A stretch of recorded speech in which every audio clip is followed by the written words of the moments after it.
There is a kind of exhaustion that doesn't come from the body, but also isn't loud enough to be noticed.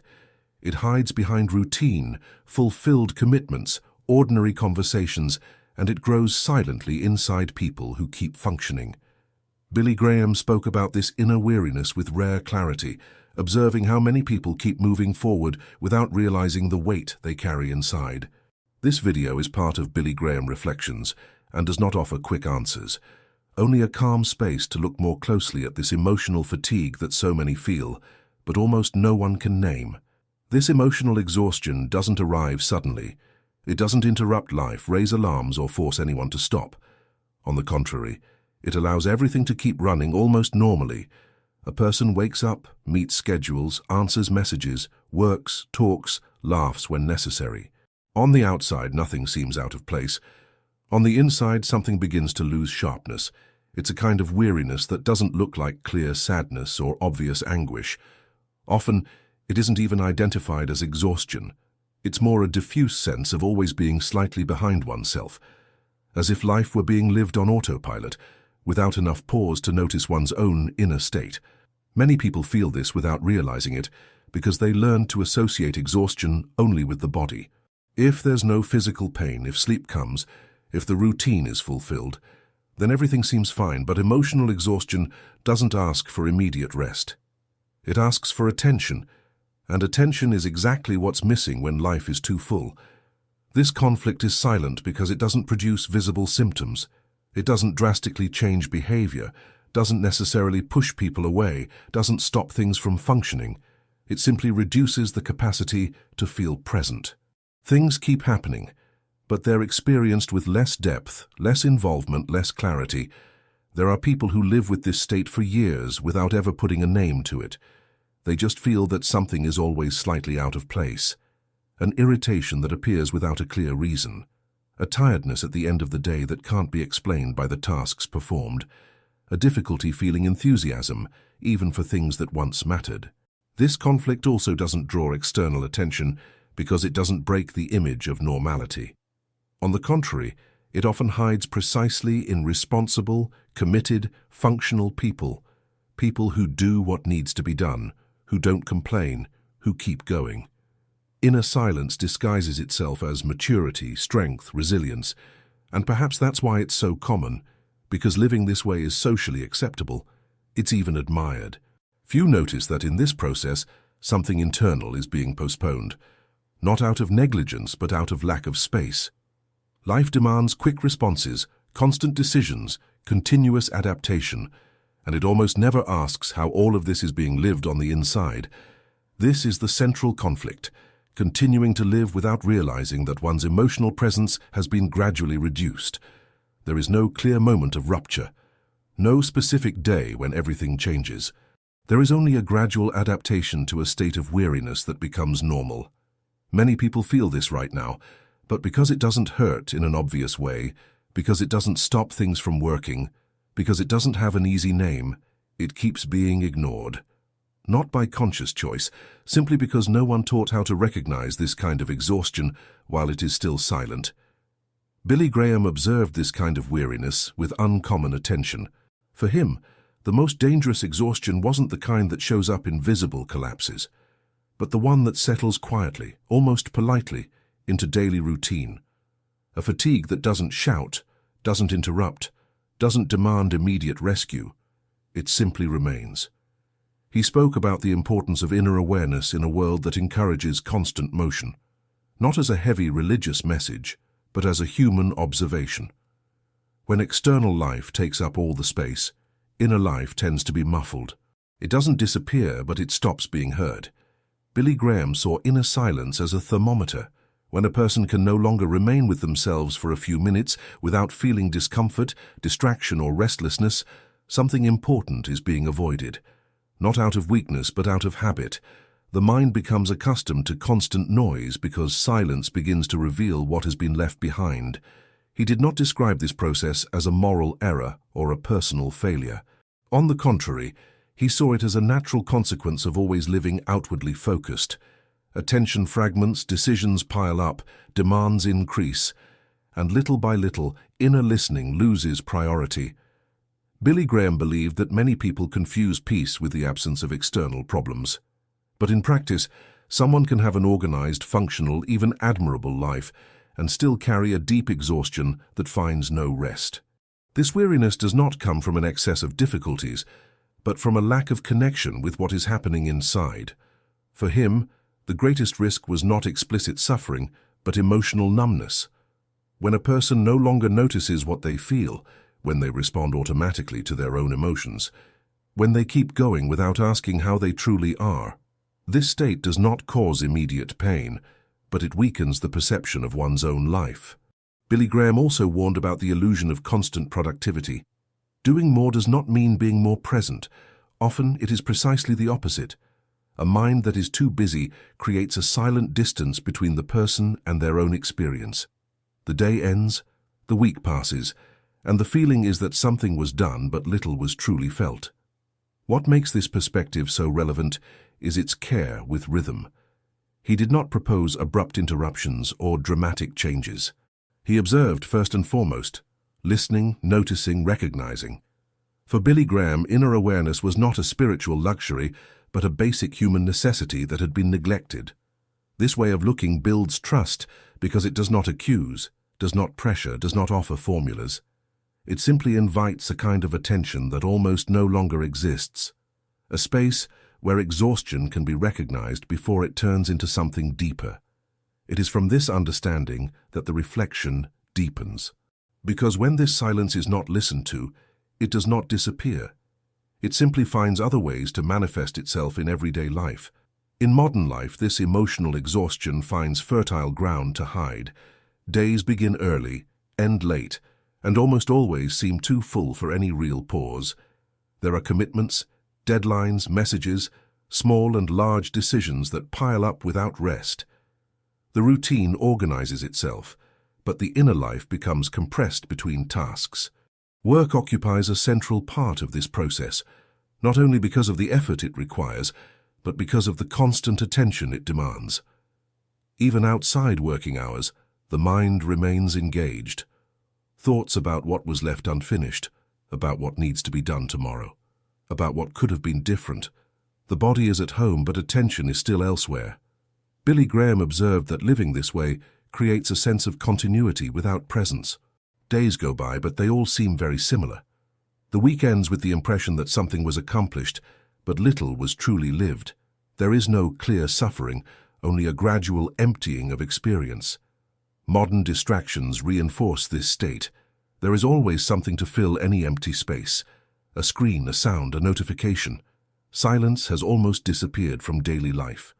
And when it does appear, it often causes discomfort. It is at that moment that many people notice a weariness they did not know they were carrying. At night, when everything slows down, the body tries to decelerate, but the mind remains active. There is an exhaustion that does not resolve with immediate sleep. The person lies down but feels that they are still processing the day, the week, their own life.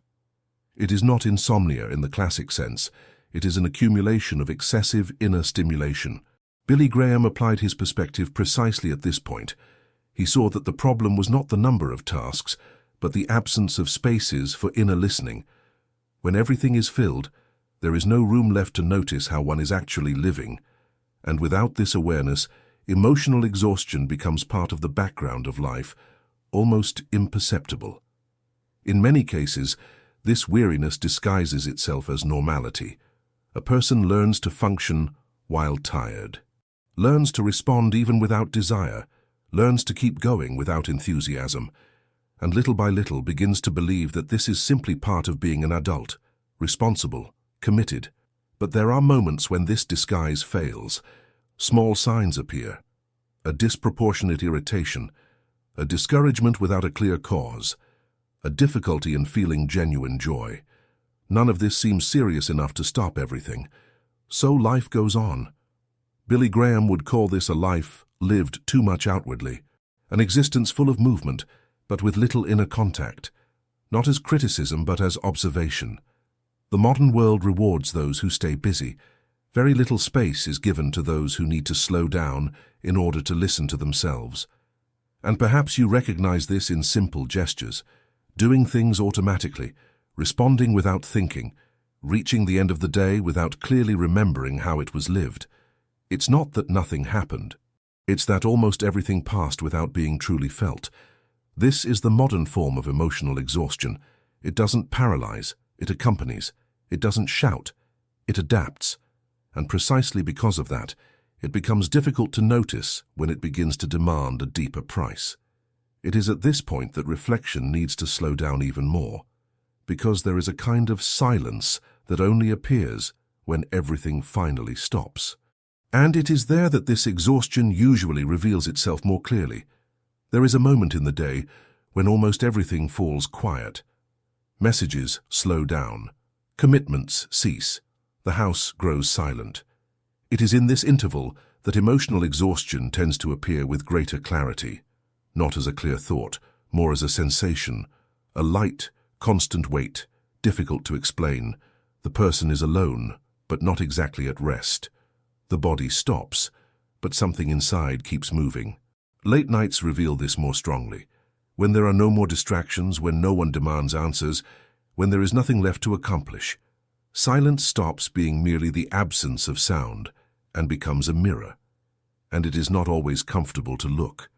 Billy Graham observed that many people avoid this moment without realizing it. They fill the silence, turn something on, scroll a screen, look for any noise that prevents the encounter with this weariness that has accumulated over time. Functioning on autopilot helps during the day. At night it comes at a cost. The sensation is not exactly sadness, it is more an exhaustion of presence, as if the person were there, but not fully inside themselves. In this silence, unformed questions appear. They do not demand answers. They simply exist. A feeling of being tired without knowing of what. A vague desire to stop without knowing exactly where. Nothing needs to be interpreted in this moment. Nothing needs to be resolved. Silence does not ask for analysis. It simply reveals what was muffled while life kept moving forward. It is a suspended space, between one day and the next, between what was done and what is still to come. And it is there that emotional exhaustion stops hiding behind routine. It does not speak loudly. It does not explain. It simply makes itself felt. When this emotional exhaustion remains ignored for a long time, it begins to alter the way life is perceived. Nothing changes abruptly.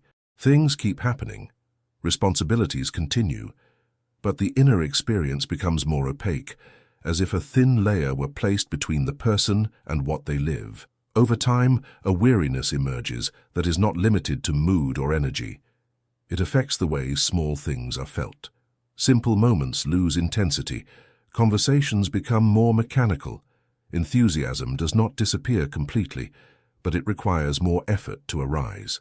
Billy Graham observed that this state creates a kind of silent distancing. The person remains physically present, but emotionally begins to drift away from themselves, not by conscious choice, but by adaptation. It feels easier to keep going than to stop and notice what is being lost. Ignoring this exhaustion does not cause an immediate collapse. It creates an accumulation. Day after day, small internal renunciations are made. A discomfort is not listened to. A limit is not respected. Our exhaustion is not acknowledged, and each of these decisions seems insignificant on its own. Over time, this affects the perception of one's own life. There is a vague sense that something is passing too quickly, that the days repeat themselves, that life is being crossed through rather than truly lived. There is no specific pain, only an absence that is difficult to explain. This weariness can also create inner confusion. The person feels they shouldn't be tired. After all, nothing serious has happened. Everything is in order. And precisely because of that, the exhaustion becomes harder to accept. A silent conflict emerges between what is felt and what one believes should be felt. Billy Graham saw this as one of the deepest effects of inner distancing. When inner experience is no longer validated, the person begins to distrust their own feelings. They learn to minimize, to rationalize, to keep going. The problem is not feeling emotional exhaustion. The problem is when it becomes so constant that it starts to define the way of existing. Life continues, but with less color, less presence, less genuine involvement. None of this happens overnight.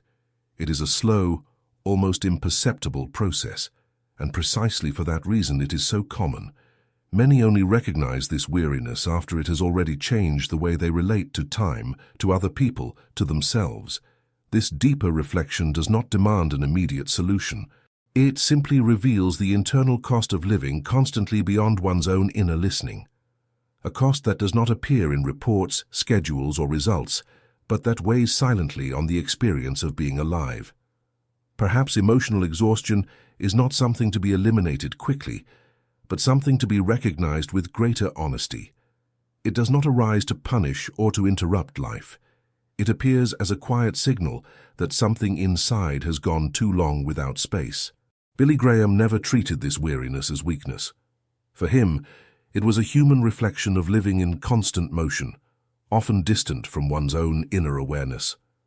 A reminder that moving forward without listening to oneself carries a cost that does not appear immediately. Perhaps you still don't know exactly what to do with this exhaustion, and that's okay. Not every reflection needs to end with answers. Some exist simply to open space, to allow what was muffled to at least be noticed. There is value in recognizing this weight without trying to resolve it right now, in accepting that silence is also part of the path, that not every discomfort needs to be rushed into disappearance. Some only ask for attention. If this theme touched something in you, this exhaustion that appears when everything stops, this silence that comes at night, this feeling of functioning on autopilot, perhaps this reflection doesn't need to end here. I invite you to subscribe to the channel. Here the reflections continue with calm depth and respect for the human rhythm.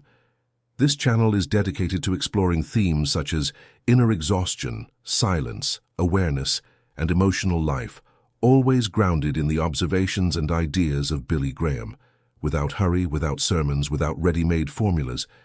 If you wish, you can also leave a comment. It doesn't need to be long. It can be just a sentence, a feeling, or even a quiet release. Sometimes naming what we feel is already a first gesture of awareness, and perhaps that is exactly what this reflection proposes. Not to close the subject, but to allow it to continue, with more attention, more presence, and less haste.